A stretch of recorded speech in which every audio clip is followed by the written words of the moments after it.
What's going on, guys? This is JPB back for another Call of Duty Black Ops 7 gameplay commentary.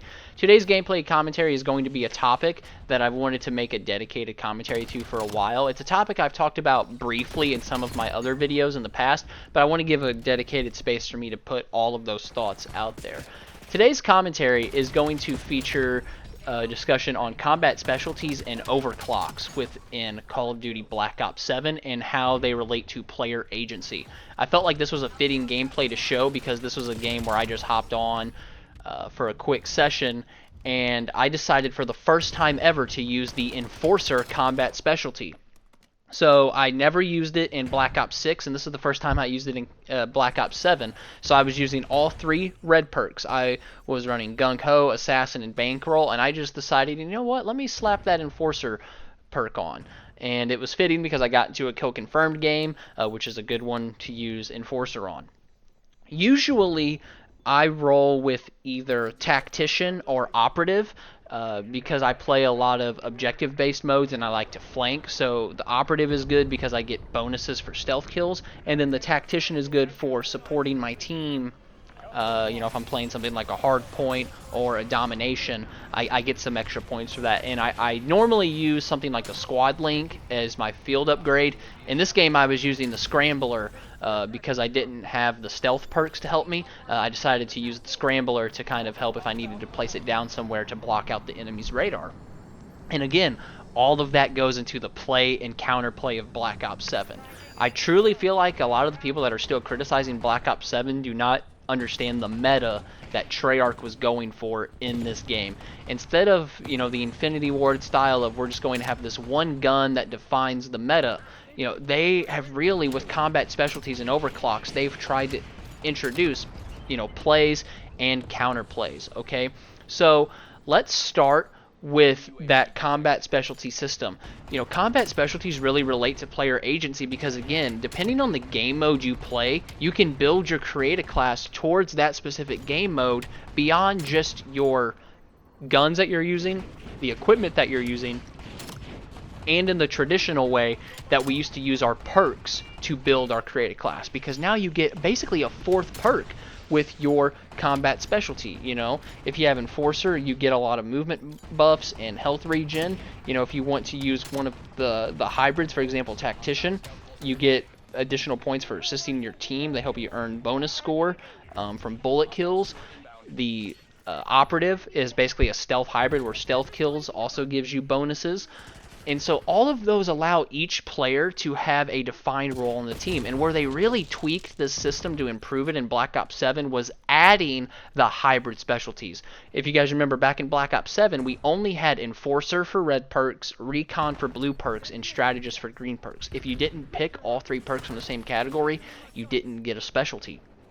So I'm not going to lie, all of my Black Ops 7 classes, all of my Black Ops 6 classes, I just used Recon on all of them. But in this game, they introduced the 2-to-1 hybrid. So as long as you select any two perks from the same category, you will get a Combat Specialty. That third perk determines, do you get an all-green Combat Specialty like Strategist, or do you get a hybrid by selecting a blue or a red perk.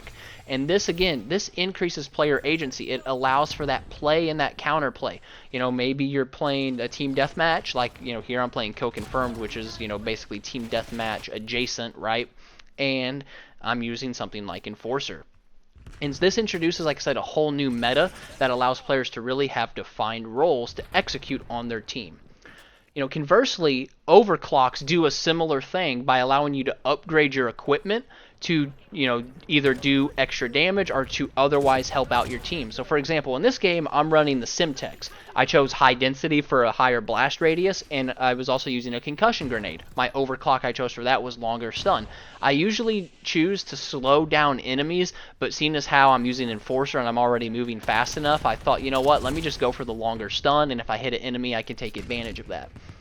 Then for this game, like I said, I was using the Scrambler, and again, since I didn't have those stealth perks, I went with Signal Amplifier to give me a bigger radius to be blocking out on the minimap. You can also put overclocks on kill streaks.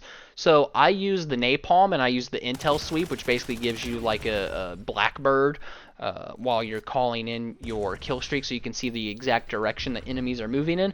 And on my Hellstorm, I use secondary payload, which allows me to shoot an extra missile cluster out of my cluster strike. I was running the primary gunfighter wildcard, so I only had 3 kill streaks instead of 4. Normally I run that high roller on a lot of my classes, so I can get a 4th kill streak to help support my team a little bit more. But with this class being heavy into the enforcer category, I decided to juice my gun up a bit to really take advantage of that combat specialty. And again, think about everything I just said. If you listen to that, that almost sounds like I'm a Slayer. And that's not my play style at all. You know, if you watch this gameplay, it certainly is within the means of this one game. But traditionally speaking, I'm much more of an objective flanker. I play objective game modes, and I do a lot of flanking around the outskirts of the map to try to relieve pressure off of choke points and to try to open up map rotations for my teammates. That's usually how I play, you know. But with the use of Black Ops 7 mechanics, I have the agency to now play a playstyle that I maybe previously couldn't play because it doesn't really fit my strong suit. And I can not only do that because of combat specialties, I can also do that because of the overclocks I'm using. I have more aggressive grenades. I can use the scrambler to help shield me and help block out enemy minimaps, which does add a stealth element back into my gameplay, so it does help me with flanking. Again, the napalm strikes in the Hellstorm, you know, my napalm gives me a little bit more information as to where enemies are, and the Hellstorm missile, I can shoot extra missile clusters. So, you know, this is kind of a controversial thing in Black Ops 7. They just introduced classic Black Ops series or playlists to basically get rid of combat specialties and overclocks and a whole bunch of other things, and it seems like people are excited to play that playlist, and I'm kind of scared that combat specialties and overclocks might go away in the Black Ops games in the future, and I want the opposite of that. I want this to become a staple of the Black Ops series. So let me know your guys' thoughts on overclocks and combat specialties down below in the comments, and as always, this is your boy, JPB, signing out.